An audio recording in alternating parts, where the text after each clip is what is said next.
T minus 1 minute.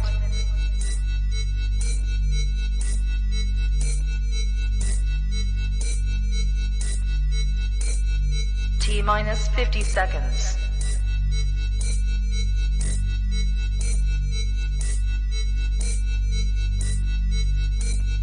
T minus 40 seconds.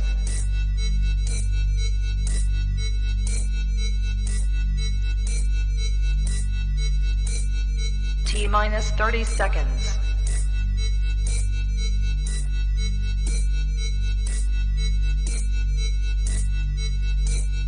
T minus 20 seconds.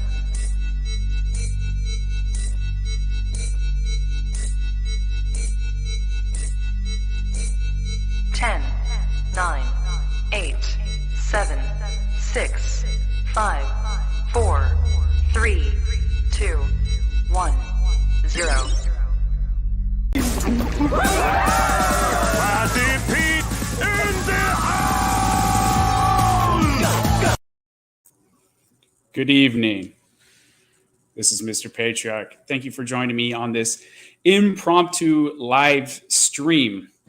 I was not planning on making any videos today. I was a guest on Red Hawk's channel earlier on, which was a lot of fun. We talked about Thanksgiving, good, wholesome, cozy stream. That'll be coming out next Thursday, so he's going to be releasing that in advance. Tomorrow, I'm also going to be appearing on Settler's Lament to discuss the Trump announcement, or the Trump announcement. And yes, Jorge is correct there. Regular Show is indeed a classic. It's one of the shows that my wife and I bonded over. Good show. One of the few modern cartoons worth watching, in my opinion. So anyways, what is the purpose of this live stream? Why did I come here today? Okay, so it's all kind of in the title. So it's against the anti-children, bean-counting, right-wing materialist thinking. Right-wing so-called. Now, I've kind of gotten to a point in my life where, so first off, ideology is a problem. An academic agent is right about this. So like a political ideology it's an issue. It's because any ideology that you create is necessarily not going to reflect reality. Now you could say, oh, we could tinker with it. You know, this real ideology, quote unquote, has never been tried, blah, blah, blah. But it's really kind of all bullshit. Ideology is fantasy. It's high IQ, LARP, essentially. It's a luxury of the nerdy online sort of guy. It's like wargaming, essentially. It's not anything that's tangible, usually in the final analysis. Now, the solution to this is not to say, well, we don't have any values or whatever, or we're just going to, embody pragmatism, whatever that is, which has its own sort of presuppositions about what reality is and whatnot. So even that is not value-based or value-free. And this sort of pairs into what the right wing actually is. So the dissident right, or the right wing, whatever you want to call it, I'm not like denouncing it or anything, but insofar as it's like a coherent ideology, it's really not. It's just people opposed to leftism. And I don't really consider myself like some sort of far-right extremist guy at all.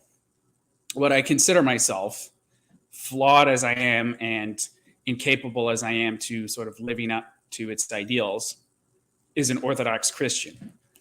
Okay? So my worldview is Orthodox. My politics are Orthodox. My values are Orthodox. And how I try and often fail to live my life is Orthodox. Now, by necessity, I guess that would put me kind of on the right, okay? But I'm really starting to see a lot of issues with a whole bunch of people who, have this loose affiliation of sort of being on the dissident right. And there's tons of guys over there who I like, by the way, and, share common goals with. But there's this pernicious materialist bean counter thinking that just drives me crazy. And a lot of it came up recently when Chris Gard and I were kind of taking an axe to people over having kids and raising families. So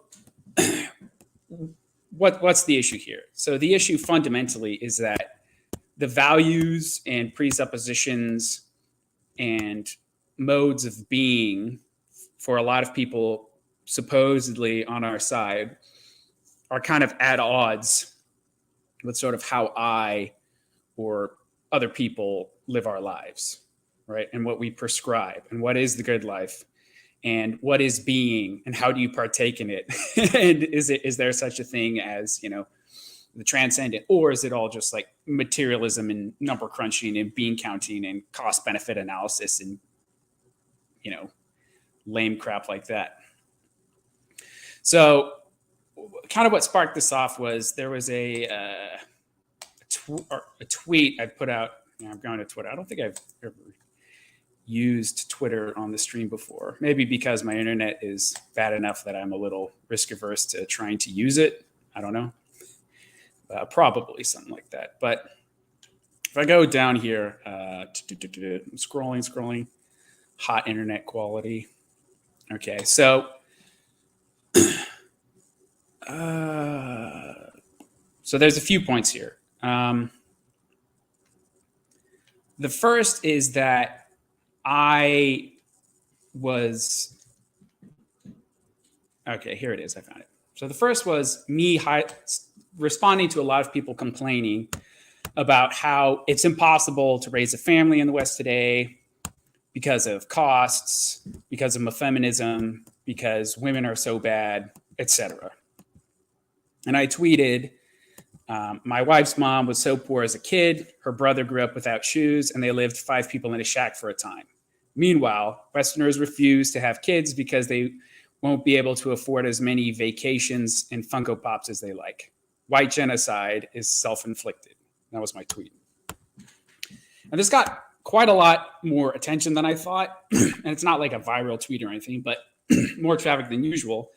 And there was a bunch of people in the comments saying like, oh, well, I don't want to, like, if with like just low IQ comments, like if I was unable to afford my shoes for my kid, the Canadian government or whatever would take them away.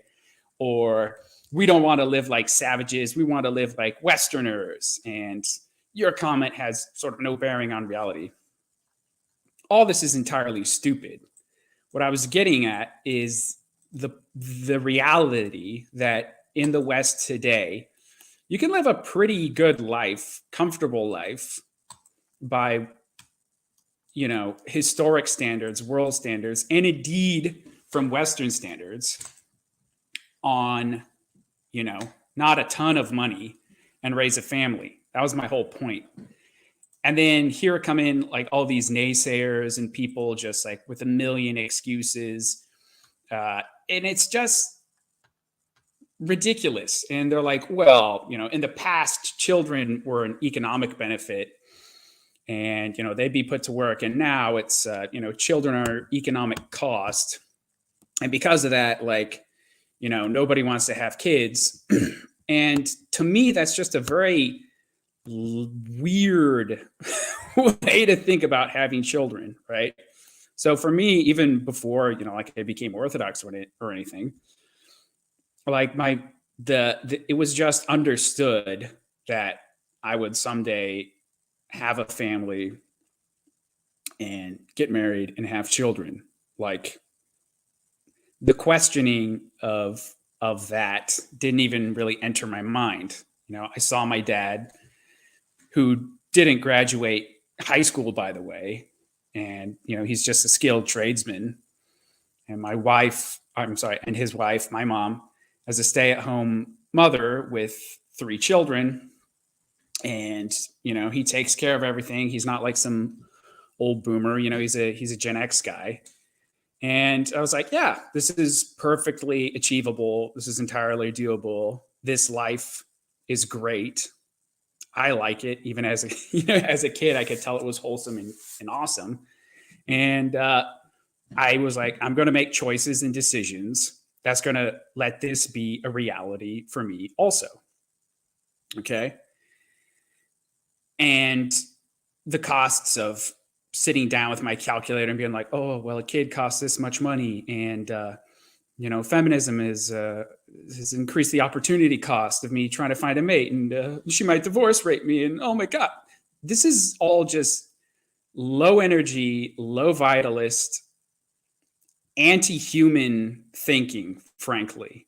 It's disgusting. Like it's deconstructing biological, spiritual, social imperatives and God's like commandment to be fruitful and multiply, and just coming in, yeah, but it's hard, and I shouldn't try, and it's pathetic, is what it is. It's really, really, really lame, and a lot of people with more resources than I have, frankly, or have had until very recently, are coming in and just with the worst excuses in the world for why it's impossible for them to have a family. And one of the worst comments I saw was some idiot posting like, oh, well, if you have kids, they're just going to, become tax slaves, and then they'll just be used as the grist in the mill for globo homo. And it's basically like the quote unquote right-wing version of the sort of liberal, I don't want to bring a child into this world because it's effed up, basically. Right. And I don't think that's necessarily true at all. And B, so what? I mean, really, so freaking what? The reality is winners win no matter where they are. Okay. Winners win and losers lose.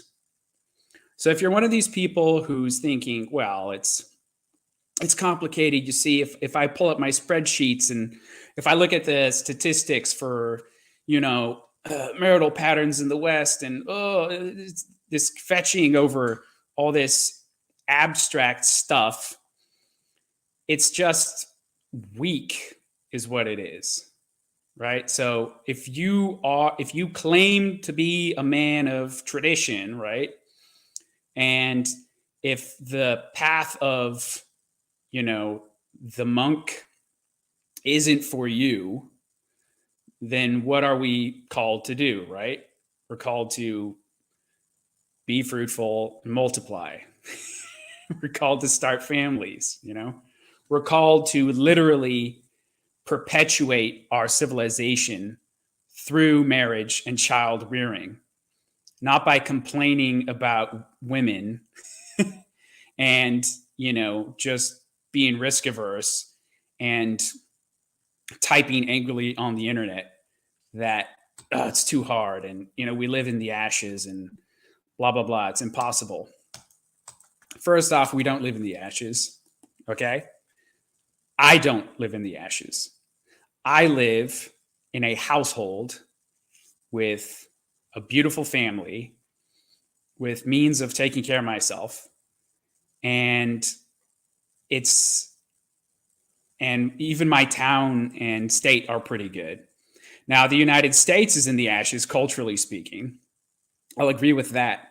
But the whole point is that doesn't have to be your reality, okay? Like the United States, the West in general, can be fucked up, and it is.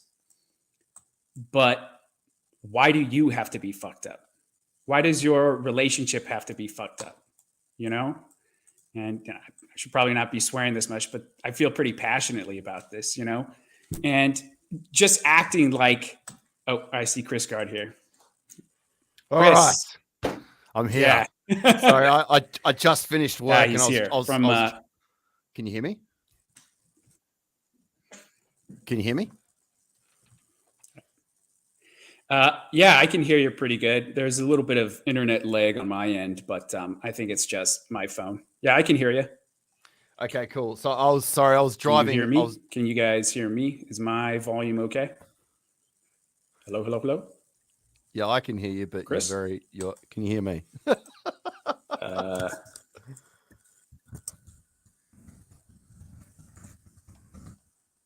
Uh-oh. Uh-oh. uh, Uh-oh. yeah. Here, can you turn your camera off? That might help. Is that better?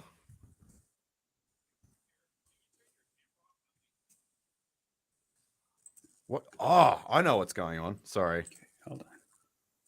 All right, can you hear me now? Yeah, mate. Hello, hello, hello. Yep, I can hear you.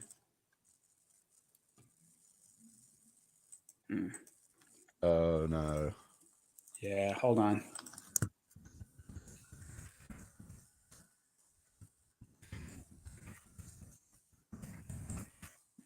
Crap, hold on.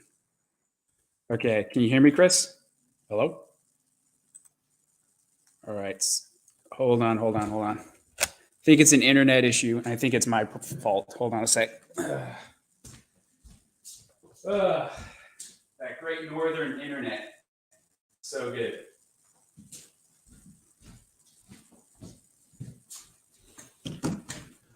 All right. Lamau, yes. Alternative avenues, yes. So true, Mr. Lament. Yes. Okay. So hopefully we could get Chris Gard back on. I think it might be me, but I'm not sure.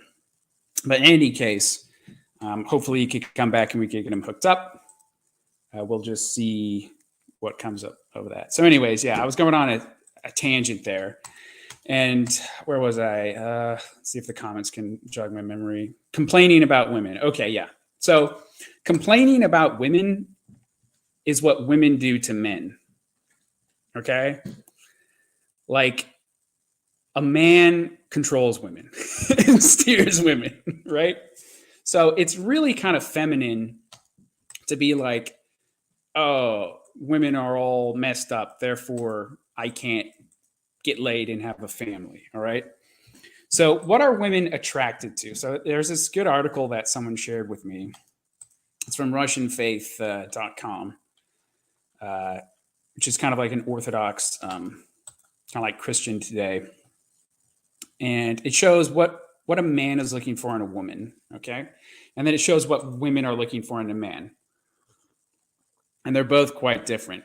Okay, we're gonna try and let Chris Gard in now. See if this works. Okay, what about now? Can you hear me now? Yes. Can you hear me? Okay. Yes.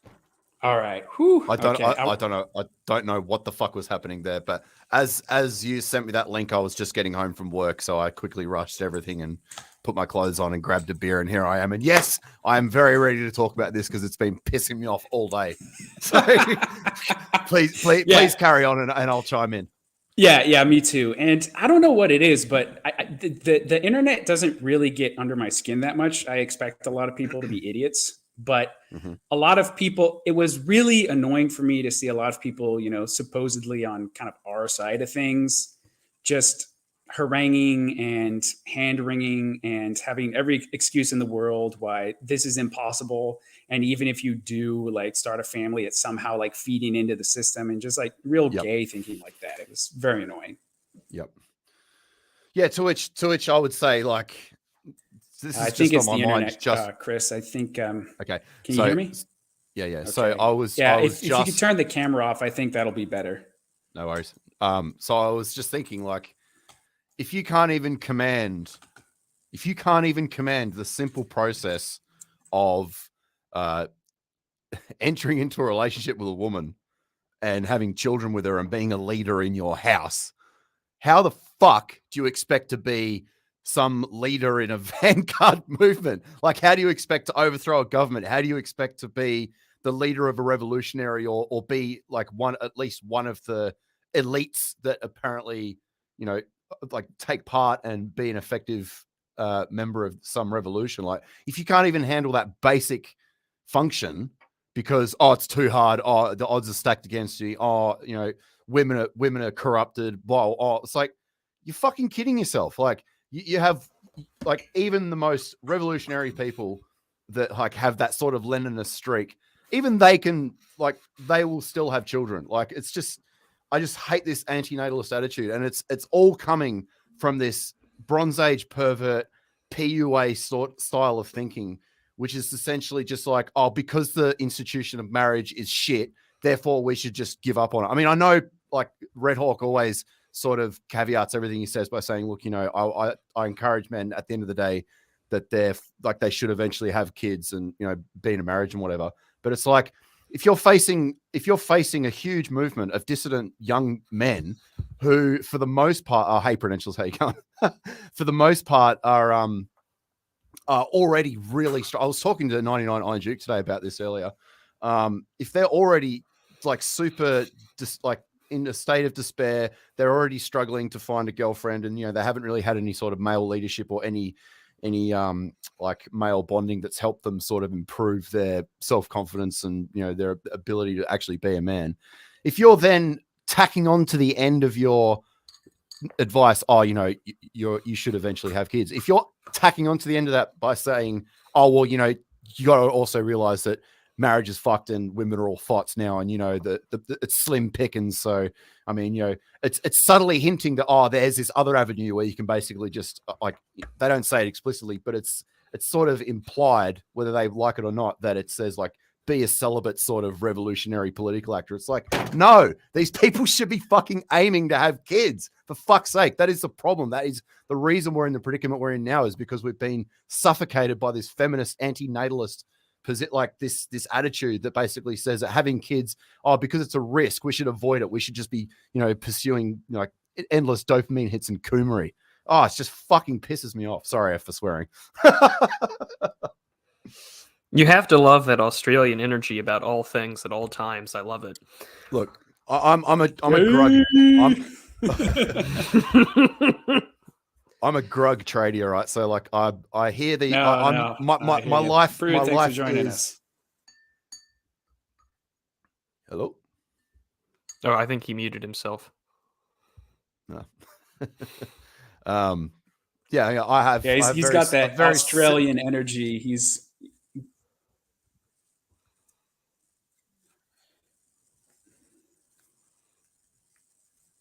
Yep, I can hear you. Oh, well, there's going to be a bit of a lag, Mr. Patriarch. I'm sorry.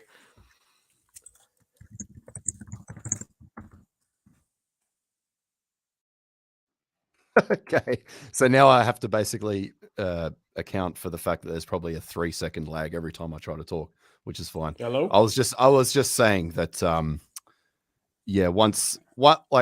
because I have Can you hear me all right, bud? Or is it just Chris?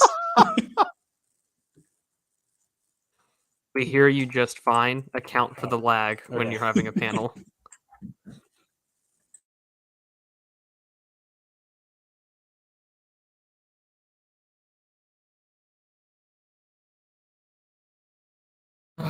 Well, no, Chris, I thought you covered a point that has kind of gotten under my skin about sort of the quote unquote enjoyed the decline bit. Is it's always just, so by pursuing said strategy and engaging in sort of the ashes of said sexual revolution, you're only incentivizing for it to continue. And it kind of always gets under my skin because it's like, well, yeah, it's one man doing it, yes, but a lot of these things do behoove men, I think, to act in a quality and in a character that's going to be a little bit different. Radlib's speech over at the Witten event for Sealings UK this year, I thought had a good point. Maybe don't expect your, we have the manic pixie dream girl type mentality. Odds are they don't exist. And I mean, they probably do if you're lucky enough to be in a church or a certain area where things are a little more conservative. But his advice as an older man, Gen Xer, a man who's old enough to be my father, saying that, well, maybe instead of waiting for the manic pixie trad wife, that you should probably, be assessing your options more realistically, which means you may end up marrying a normie woman, which I don't think there's remotely any problem with that. You kind of just have to go with what you have. But I think that the mentality of, well, don't participate in the system at all. One, I feel like we're just retreading MGTOW points from 5 years ago. And then secondly, there's this meme on Twitter I saw a while back about this, where imagine if it was a Japanese man, embracing the last samurai, and he looks at like the white guys over in America or the UK, and it's like, well, when are we going to fight? And it's like, well, we didn't. We're just going to grow old and die and not doing anything. So those are just some of the thoughts on the subject that came off of my mind once Mr. Patriarch started speaking earlier. Yeah, no, I would agree with that. That was that was all good. And I just noticed here in the chat, got some nice Buku super chats. Geez, thanks guys. From Jeremy, $50. Base dad nationalism. Indeed. Yes, base dad nationalism. We got another one from Cringe Walker. Hello, breeders, keep winning. Thank you very much. Yeah, that's the idea, and that's partially how we win is through the breeding. And yeah, I think apologize for any lag, guys. I don't know if it's me or if it's because Chris is in Australia or if it's because I'm using a mobile phone hotspot, but we'll get through it. So thankfully it hasn't crashed yet. But anyways, as we sort of go on, what I was talking about sort of right before Chris jumped on is sort of things that a woman finds attractive in a man and things a man finds attractive in a woman. Okay. So what a godly man looks for in a woman, according to this article, I think this is 100% true, is attractiveness, right? She's got to be hot. Okay. Submissiveness. Okay. So she has to, she's not trying to boss you around, not trying to wear the pants, right? No guy wants that. Domesticity. Can she cook? Can she clean? Does she want to help around? Is she sort of trad in that way? Femininity. Does she act like a woman? Is she, a boss bitch who's, trying to act like a man with breasts, or is she trying to embrace her femininity? And then the last one is godliness, right? So is she now at least attempting to take good sort of Christian morals and try to live that, right? Is she, basically it means, is she like a party girl or a slag? And we don't want either of those. Okay. So a lot of guys will sort of see someone who, isn't embodying godliness at all. And they'll be like, yeah, we'll mess around with that, but we'll never settle down for a chick like that. Okay. And that's a very different type of attraction, right? That's the attraction of the prostitute and the e-girl, right? That's not, that's not wife material. And what women are looking for in a man is power, status, athleticism, looks, money, and spirituality. Okay. So power, right? Is he strong? Is he kind of going places? Okay. Status. Now he can be sort of a broke ass college student, or he could just be starting off his career, not have a lot of money, but is his trajectory good? That's what a woman really rates you on. It's not so much where you are in the moment, but if she can tell that you got your stuff together and you got a good trajectory, that is very important. So if you're like, oh, I'm 25 years old and I don't have a lot of money, doesn't really matter that much, provided that, you exude a good trajectory. Is this a guy I can take a bet on who's going to be able to provide, in time and sort of take care of things? Okay. So that's the status. Athleticism. Don't be a slob. Okay. That's basically what that is. Don't have the man tits. Don't avoid the beer gut, etc. Take care of yourself. Looks. Present yourself in such a way that is attractive to a woman. Don't dress in pajama pants. Don't look like what was that guy's name? SBF, Sam Bankman-Fried. Do not look like that guy. Oh God! Right? Money. Money is of course attractive to all women. Right? All women like money, but again, like I said, that sort of goes into the status thing. So the money trajectory is sort of what they're looking at. Right? So don't be a loser. Right? A man It's like what Gustavo Fring said in Breaking Bad, which was like one of my favorite lines. He goes up to Walter and he's like, "What does a man do, Walt? A man provides." And he doesn't care. And he doesn't care if he's unappreciated. He doesn't care if he's, alone or suffers, sleepless nights or whatever. It doesn't matter because he's a man and a man provides. And I'm like, yes. Clap, clap. I appreciate it. Yes. And that's absolutely true. And the last one too is spirituality, right? Now, I recognize that 2 out of the 3 panelists, myself and Prudentialists, are Orthodox. Chris is like JBP adjacent as far as spirituality goes, I guess. Angry Australianism is my religion. Angry Australianism, right? But this is, but it's having... That's biospirit in action. Biospirit in action, right? So it's having the... and I think this kind of gets into sort of our conversation, Chris. Eschewing this sort of bean counter mentality of costs and risks, like you're trying to do like a corporate merge, right? Instead sort of tapping into that vitalist, sort of spiritual sense of responsibility, of tradition, of values, and living that. It's the praxis, it's the execution. It's not what you say, it's how you live your life. And women can smell bullshit very, very well. And if you're like, oh yes, well, I am a traditional man, and I read all these books, and I'm really smart, and I got a scholarship, and they don't care about any of that. Are you living your life in such a way that a woman will find attractive? And if you're not, you have problems. Yeah, exactly. I mean, there's this old meme, a very old meme actually. You can't turn a hoe into a housewife. There's the situation we're in now, which I can totally empathize with the PUA crowd about the state of young women today. I can totally appreciate that. I mean, there's this sort of, but there is that sort of paradoxical situation where the Zoomers aren't really having much sex. So I don't know how to really comment on the Zoomer situation in terms of this hoe into a housewife sort of meme. But from my own experience and my experience around women by proxy through my wife, is that even if they have behaved atrociously before in their life, a lot of them do actually just wake up from it.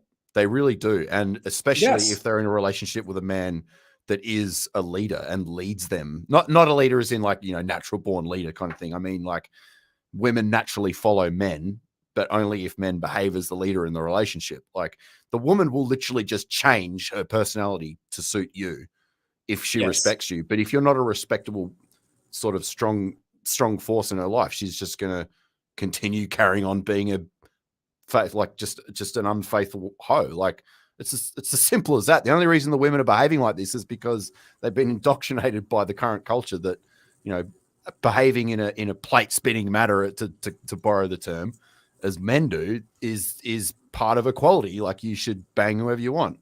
So, but they're just being led around by the nose by their fucking, because they're just natural followers. So it's like, we can't just dismiss all women who have had a shitty past, because, like, if we're talking about slim pickings, like, they're all waiting for their trad virgin wife. It's like, dude, that's not going to fucking happen. Just accept it. Yeah. And that's the thing too. It's like, some people like myself are blessed with the trad virgin wife, but I recognize, but I recognize that's a rare thing in this day and age. Right. I was very lucky, and I realized most guys can't get that, but at the same time, that doesn't mean try. And that doesn't mean, if my wife, as she was, didn't exist, that I'd end up, a lonely guy on the internet, like rage posting about how women are all terrible. And, like, I'd find somebody, like, I feel like that, there's like this great scene in Glenn Ross, where Alec Baldwin's just like chewing out the sales staff. And he's like, I could go out there tonight with the materials you have tonight and make myself $12,000. Can you? Yeah. And I honestly feel kind of that way about a lot of these guys. Like, yes, I might not hit the jackpot, but I can go out there if I were you and with sort of the right mindset in sort of your area and with the internet, blah, blah, blah. I could go out there and find a reasonable woman who's, decent enough to look at. And if I embody these things and I hold, sort of standards for her and, basically lead her to be a better woman, she'll appreciate that.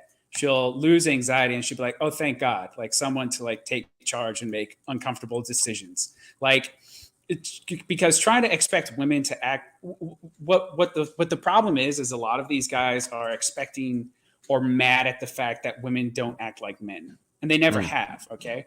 And the thing is that complaining about feminism and how it's warped women's minds, okay, it's warped men's minds too. Yes, indeed. In multiple ways. So with the reaction of the sort of MGTOW types, it's basically like reverse feminism.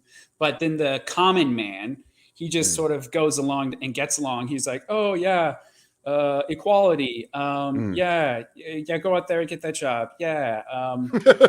Will you please have sex with me? Oh no, I don't want to commit to you. And then the women get all these weird mixed messages. And will you please have sex and with the me? guys are just like, women are fundamentally what men tolerate. Okay. You laugh, Chris, but you'd be surprised how often. I know. I no, dude. Seriously, when I was what men tolerate, and we've tolerated too much. Well, both of you were married, and so maybe as the single man on here who's unmarried should maybe provide maybe some necessary pushback from some news on the front type situation. I think that you do have a point that when we take a look at the situation, say with regards to feminism, like any sort of woman that you're going to run into has been socialized in sexual liberation for the last 70 some odd years. They're born into it. Men are also born into it as well. Takes a lot to deconstruct, takes a lot to sort of get that political socialization outside of your head, which is why I kind of find the right-wing hatred of women to be kind of interesting, because it's like, guys, you're not going to get them out there, in the way that you are, unless you recognize that they've been, indoctrinated the same way that you have been. You just came out of it sooner. Secondly, Mr. Patriarch, I know that you met your wife online. Chris, did you, or did you meet her in person? No, I met her when I was a bouncer in South Australia many years ago. But yeah. But that's the other thing too. This is the point that Red Hawk had made a while back, because I did a Twitter thread just sort of talking about how like COVID killed a lot of aspects of relationships. Distance is involved in everything now. People like to text instead of phone call. People like to FaceTime instead of video calling or meeting in person. There's a layer of distance that is put in there, which enables a bit of emotional distance. And I sort of just got a cold reply. I won't name names, but it was just more like, well, adapt or die. Most relationships are online. I do think that it does matter about the quality of where you're going to be looking in regards to dating. I mean, if you're on Tinder, you're going to get the kind of person that uses Tinder for whatever reason they want to.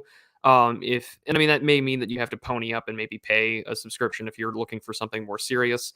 Because this is a question that I've kind of hit in myself. Now I'm in a very rural area. My situation's a lot different. Because you kind of have to drive a ways if you want to go to places where people my age hang out.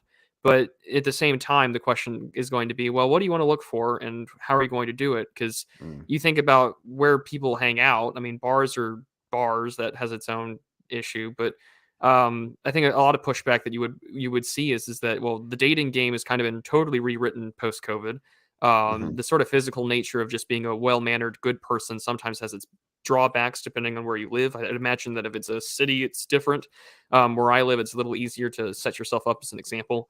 But I mean, the situation between online dating, the factor of social media, I do think a lot of doom porn and doom scrolling plays a large factor into our viewpoint of women overall.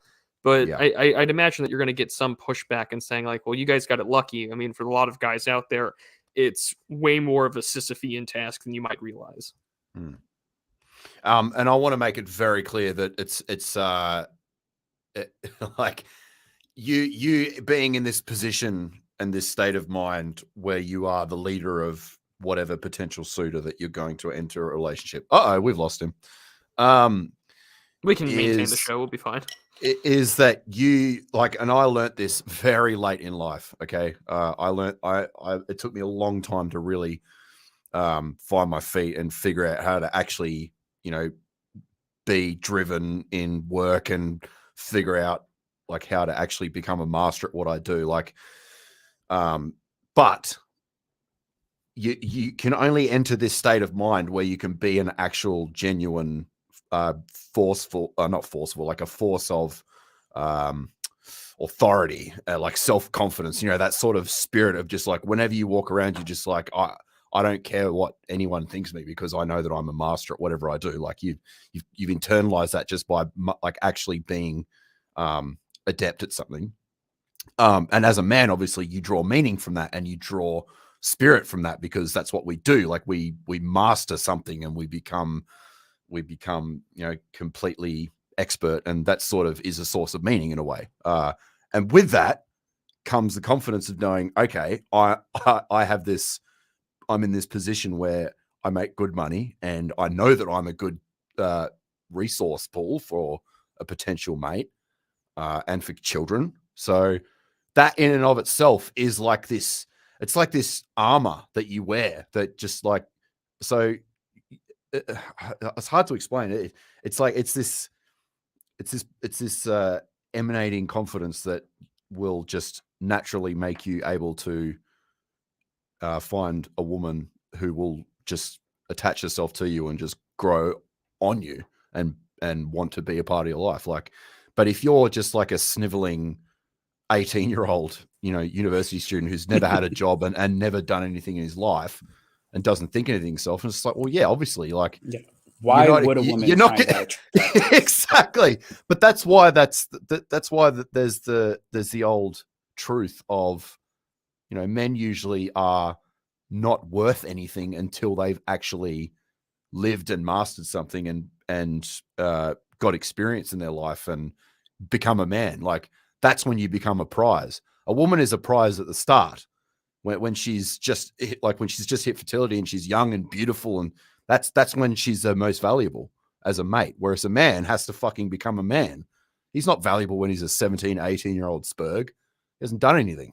You know what I mean? So there's that side as well, which is like, yeah, okay, just because you're 18 or 19 and you haven't found your trad wife, calm down, all right? Like it took me like a long time. And it even took a lot of years with my wife, like we were in a relationship. It took me a long time to actually grow up to realize, okay, we probably need to get married.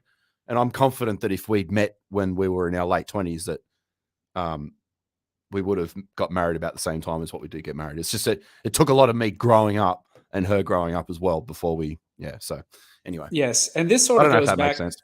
No, it does make sense. And this kind of goes back to something you were saying earlier about how, a lot of these people, they can recover from the programming a little bit. So like a good friend of mine is an example of this. Like he was just kind of a, he's like a Catholic who like goes to church now, and he's got 2 daughters and whatever.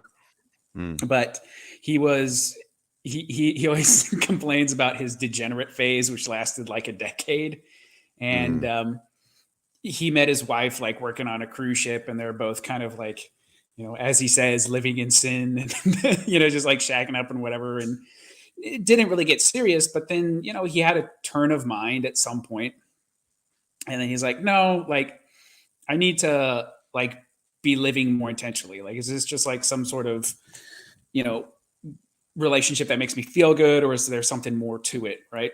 And then as he sort of became more that way, like his wife responded to it and she really liked it. She's like, wow, there's more like, there's more stability in the relationship. There's, the morals, they make sense. Like, it's not just arbitrary. It's not how he feels. It's like in accordance with his worldview and blah, blah, blah. And it's so great. And, he's changed and he gets drunk less and blah, et cetera, et cetera. And they're able to, make a really good relationship today but it didn't start out that way.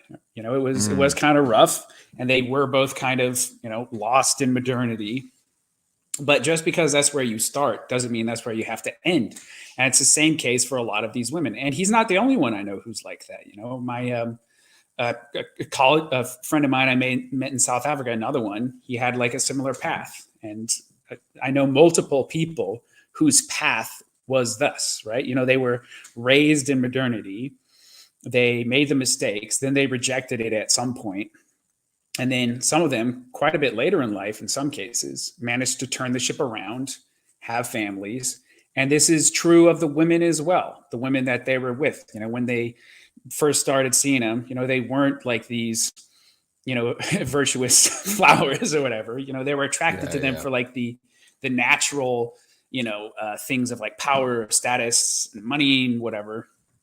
But the what ended up making the relationship really great and work and transform both of them was the choices that they made in sort of this shift in mindset and sort of spirituality, you know, and that can happen. And if you find a girl who's like, you know, like she's made some mistakes, blah, blah, blah, but she's not like crazy, but is otherwise, you know, sweet and fun to be around. Yeah. That's a good prospect, you know, and she doesn't even have to be like 100% on like the same page on like everything. She just can be kind of a normie in politics, you know, and most women, to be honest, are normies. Like the default state of every woman is, you know, to be a normie. And like my wife, you know, growing up as she did, like she was, you know, had like these sort of traditional conservative values and whatever, but she's not like into politics. You know what I mean? Like she's like, yeah, that's nice. You know, you have your esoteric, you know, like rants. You have your esoteric rants and interests with your friends. That's cool, but that's your thing. Like, I'm interested in like, you know, what are we going to do for Christmas? You know, whose house are we going to be at? The kids need this. The kids need that. Can we, you know, go do this thing? Like, I'm kind of bored. Like, maybe we could go away for the weekend, right? Yeah. So, the man is big picture stuff, okay? We're the big picture people in the relationship.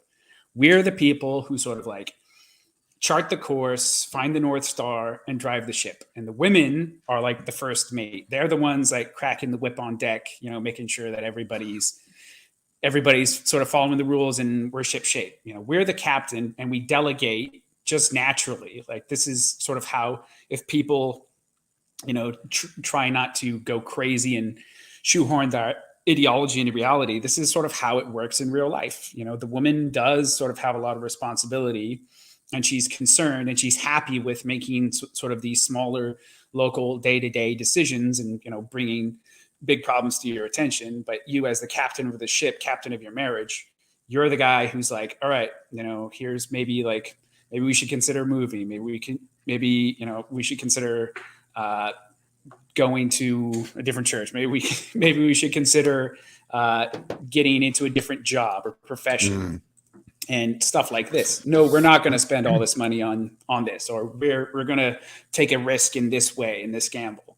And once you hit that sort of sweet spot in the marriage, you know, it makes both people happier. It really does. And you know, I've had sort of kind of a chaotic previous, like since my wife and I got married. It's been kind of a roller coaster. You know, you have these things happen, you know, and and with me, you know, it's been like a couple of massive financial hits and like some health scares and, you know, crazy things like that. But you know, if she has confidence in you as a man, and you have confidence in yourself, and you can sort of show that through handling different crises, I mean, she's going to stick to you because you've proven yourself, you know? Yep. And just by, you know, being a man in that sort of situation, because like, you know, like a lot of people do have really turbulent relationships. Like my wife and I had a very turbulent relationship for many years, but it's like this concept of persistence. And if it's not fucking Hollywood love, like just all the time, you know, fairy tale love, then that means it's not meant to be or something like that. It's just utterly fucking ridiculous. Like you go in waves, you know, you have your waves of joy and your troughs of misery, and it's just how a partnership goes. Like you get over it. But that doesn't also mean that you know, being a strong sort of male partner means being completely fucking stubborn and closed off and not willing to talk about anything. Like, no. I mean, the king has his counselors, right? Yeah, you need to have some semblance of introspection and also some semblance of inquiry. Like, just ask her questions. That doesn't mean you're on your knees licking her fucking feet. It just means like a bit of give and take. It's a partnership. It's not a capture. It's not a slave fucking deal. Like no. You know, so, and this is the thing. Like they want a king, not a tyrant. You know. Yes. Yeah. Damn. I see. This is a hot topic. I see you got a couple more super chats from Time Stealer. Yeah, Time Stealer. A famous a truck of note. Okay. I will slap you, Time Stealer. Okay. All right. A lot of lads shoot themselves in the foot for waiting for their pure and Aryan trad wife. Having lots of kids won't solve the problem on its own, though. No one is saying to have kids for the sake of having kids. For fuck's sake. No. Yes. And that's the thing, too, sort of waiting for their pure Aryan trad wife. Like, there's women are people, too. And if you've messed up, women have messed up, right? And like we said, you don't have to aim for perfect. You want someone who's going to be a good match for you, right?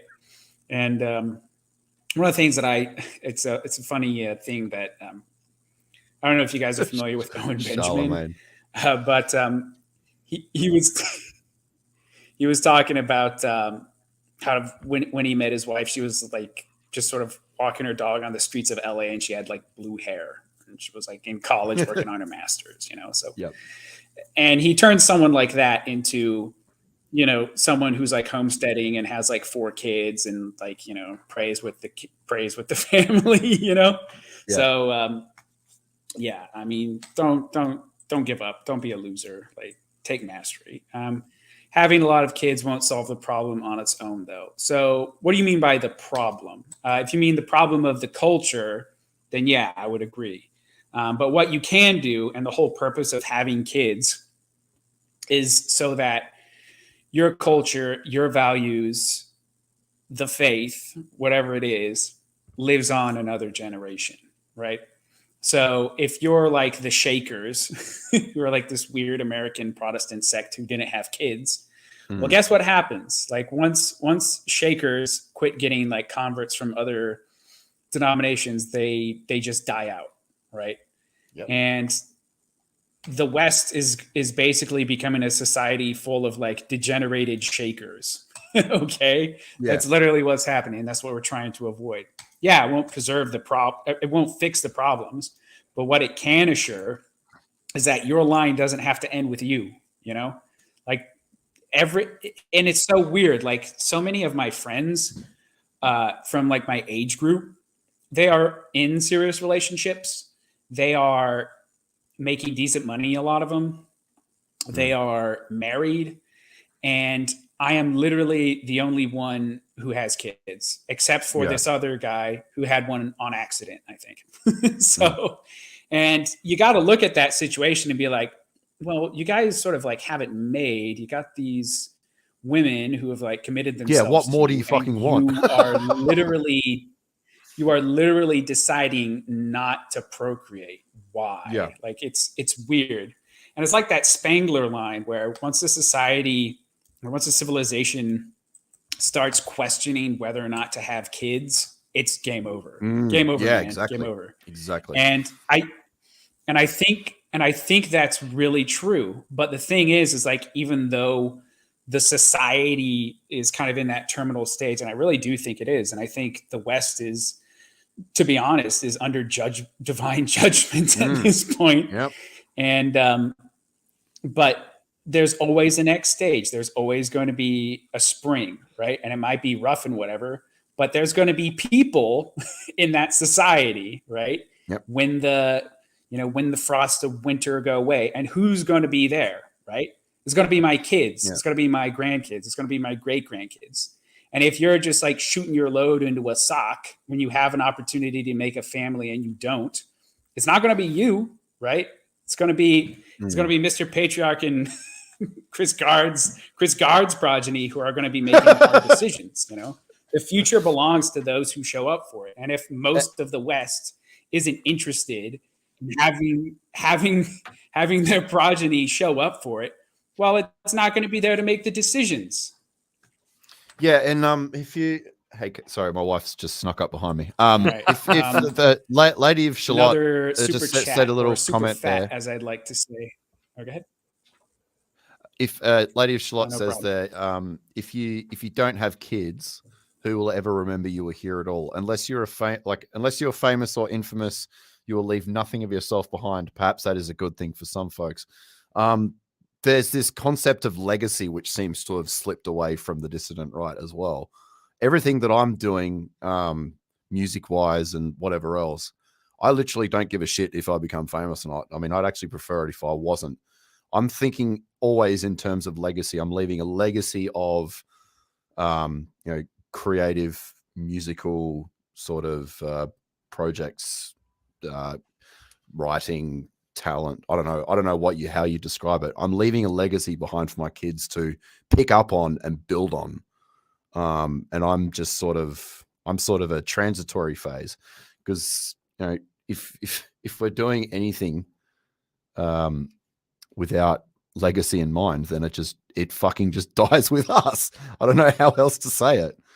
I'll chime in here for both the super chat and what Lady of Shalott has to say. The favorite video I like to reference to a lot of people is like To Be Right Wing in 9 Points from the Distributist, and one of the most important points that he makes there is about teleology and the idea that you're going to leave something behind after you're gone. I don't know why that's sometimes I think that's abandoned, especially for so many that consider themselves traditionalists or religious individuals or perennialists, etc.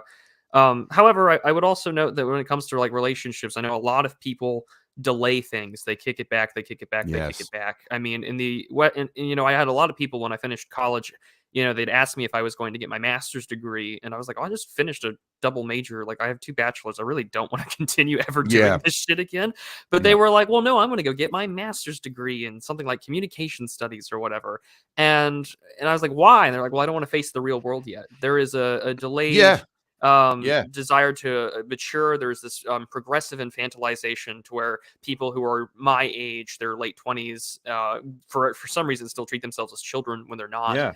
And when people get into relationships that have lasted for as long as they have and they don't get married, you kind of have to ask yourself, well, what are you doing? Why haven't you popped the question yet? The other thing too about that is that there is this innately programmed thing, and I can speak from this as my younger, more PUA years, is that you always look at life and relationships with an open door. You always have to be sure that you're on the lookout for the next available option. Exactly.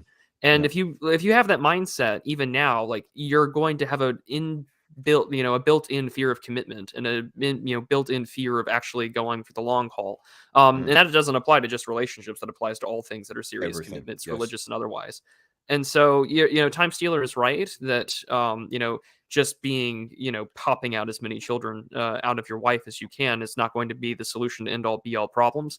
I think, however, Med Gold is correct that you should be increasing the certain rate of intercourse, but you should do it legally under the confines and, sanctimony of marriage. But I think the other issue too is that some men and women, I mean, men especially, I think if you're not called to be the single life, then you really should be focusing on your work and your projects and things like that. But my final thought on this is because I'm sure some people will say that there's definitely some cope in regards to this stream. No one is saying to be fruitful and multiply, and then that's going to somehow magically fix all your problems.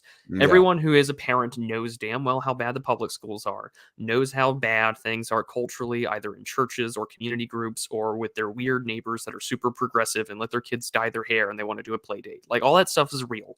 The problem is, however, is that there is a fault for men just as much as there is women. We like to joke and say women most affected when it's clearly a male issue. Well, a lot of the male issues that have led up in the sexual revolution and liberation have made women most affected because now most of them are just bloody crazy.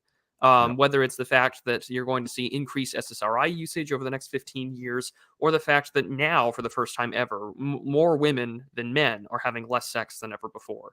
And so, one, it does require us in a little bit of that ever so memeable phrase to be worthy. You cannot just be a NEET. You cannot be you can't hide from your wife that you got problems, your prospective partner that you have issues, whether it's about dealing with whatever cooming problems that you may have, or just the way that you view people in general. And again, the other thing too is that people shouldn't also relent on this problem or of women or relationships in marriage. I mean, Radlib and his wife have done numerous streams that are amazing, that they talked about how they got married in their later 20s and they're doing rather well for themselves. I think Chris made an excellent point earlier that says, some men go through a period in their life where they kind of have to mature. Lord knows I did. I have to, I had to stop doing all the sort of things that I did in the midst of the pandemic and my own health crisis and kidney failure. Like, if, it took me a literal brush with my own mortality to be like, I should probably get right with my creator and get right with myself. Holy fuck. Imagine how bad it is for everybody else. Yeah. So, I have to head out and walk the dog I and do things too. like that. But Mr. Patriarch, thank you for having me on. Gentlemen who are listening, there is a lot of work that we do have to do, but life was never meant to be easy. And if we are to be the Faustian men that we are, we should be embracing this challenge with open arms. And, as Christ says, pick up your cross and follow him. So that's all I'm going to leave you with. And I bid you all a very fond good night. See you, gents. See you, Prude. Good lad. I've got to duck out as well, Mr. Patriarch. I've got many duties with home stuff, and I will speak to you soon.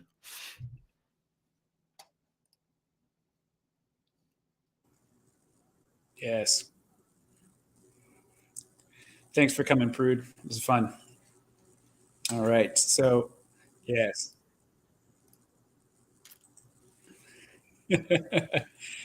No problem, Chris. Thanks for coming on. It was great. I'm just going to polish up these super chats here, have some last words, and that'll be it. Thanks, brother.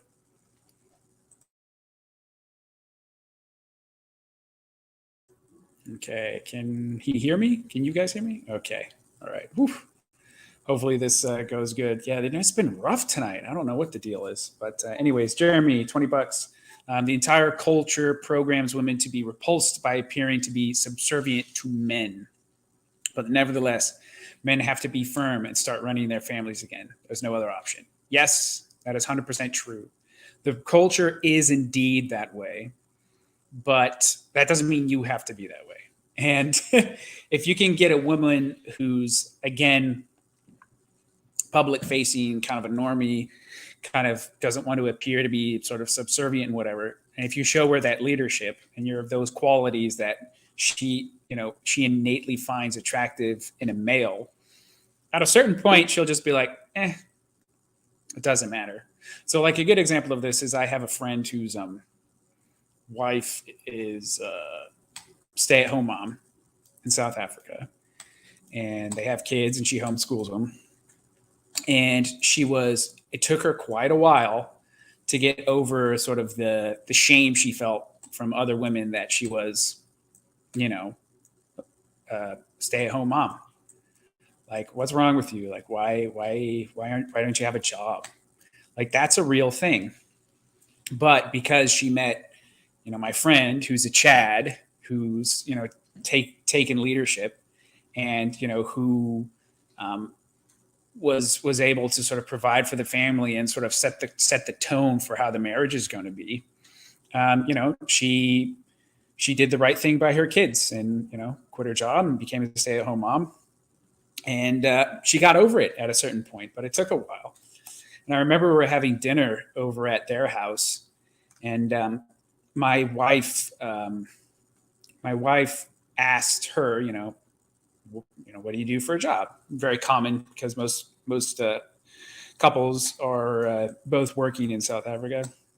And she was a little timid at first. She's like, oh, well, I used to be sort of a publisher, but, now I'm a stay-at-home mom. And then Lauren immediately jumps in, my wife, and she's like, oh, that's awesome. That's exactly what I want to do.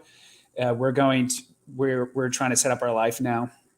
And this is shortly before we had kids. She's like, we're trying to set up our life now so that, weak so that I can do that. And immediately she perked up. She's like, oh, thank God, like you get it too.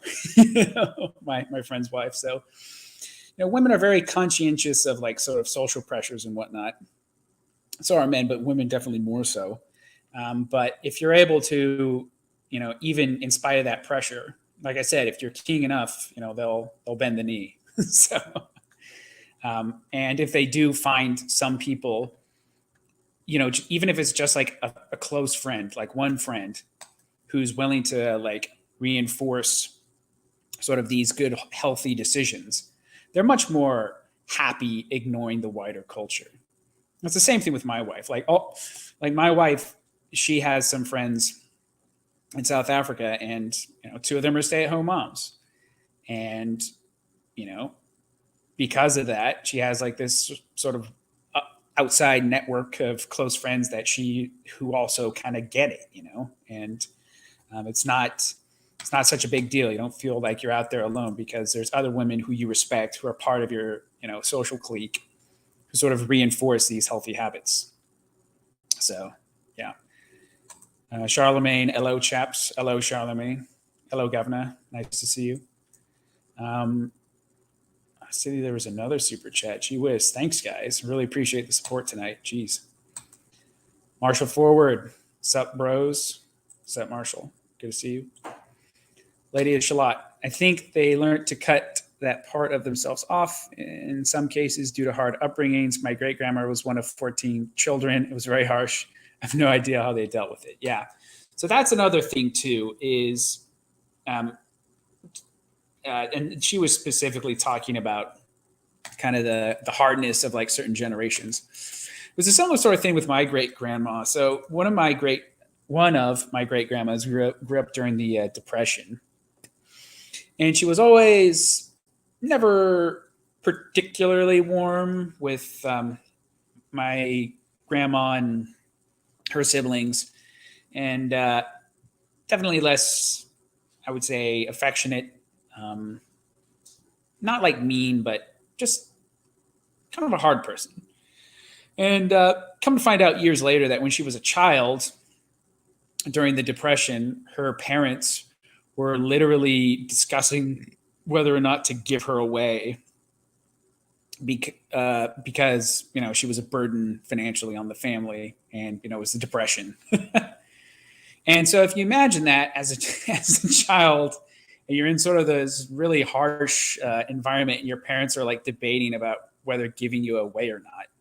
Yeah, I can understand why someone in that situation would manifest these frankly sort of traumatic circumstances in a not less than ideal way, but c'est la vie.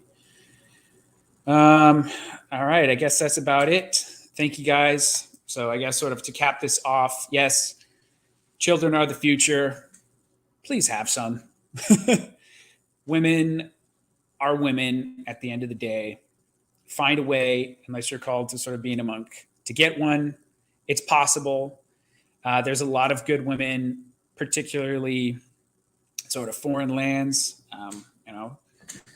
I didn't intend on that happening. That wasn't like my strategy or anything. It just kind of happened. But, that's a possibility. You can find women locally, diamonds in the rough. You can find good homeschool girls, church-going homeschool girls. That might be your point, or that might be your ticket. So there's options, and I'm serious. Like, with the right mindset, take the materials you have and make hay with it. Like, I know it's rough out there, but it can be done. And finally, reject materialist bean counter thinking. I hate it. It's disgusting. Don't think about your life, your legacy, your traditions, your faith as like numbers on a spreadsheet. It's retarded. Okay. That is not vitalism. That is not carrying your cross. That is not submitting to the Lord. That is not anything other than like materialist liberal thinking. And it should be rejected always. So keep strong, brothers, women, for the two of you who listen, Thanks for tuning in. Reminder, have a stream tomorrow with Prudentialist at 4 p.m. Eastern time. Lady Shaw, exactly. Don't define your worth by a spreadsheet. Amen. That is it. Reject the bean counter mindset. Yeah, I'll talk to you guys again next time. Thanks. This was a lot of fun. Didn't plan on it, but I'll talk to you guys later. Patriarch.